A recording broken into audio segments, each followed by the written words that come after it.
আসসালামু আলাইকুম। এত পরিমাণ বৃষ্টি হয়েছে দেখলে কি বলবেন, আসলে অবাক হয়ে গেছি।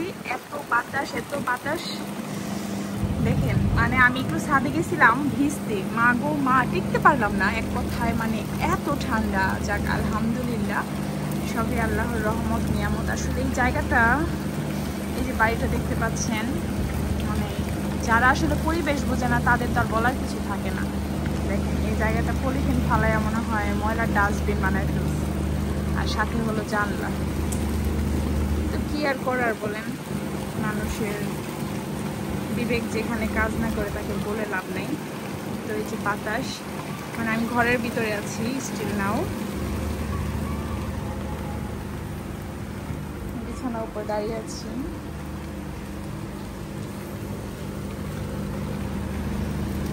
তো ভিজলাম মনে হয় 2 মিনিটের মতো, তারপরে তো আসলাম রুমে। প্রচুর প্রচুর প্রচুর ঠান্ডা, কি আর বলবো। তো এই দেখেন চেয়ার থাকার কথা কোথায়, চেয়ার আছে কোথায়। মানে যে বাসায় বাচ্চা আছে সে বাসার কথা না বললেই না। তো বাচ্চাওয়ালা বাসাগুলো এরকমই, সব কিছু এলোমেলো।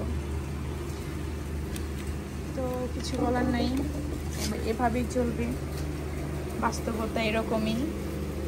তো আমি এখন যা করবো আর কি, এই পাইনাপেলটা কাটবো।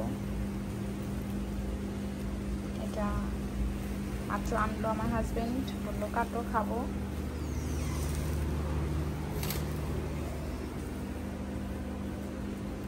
আসলে এই রুমে আমরা রেগুলার থাকি না, আমাদের শুধু রাফ ইউজের জন্য এই রুমটা নেয়া, যার জন্য সব কিছুর কোনো ডিসিপ্লিন নাই তেমন, বুঝতেই পারছেন।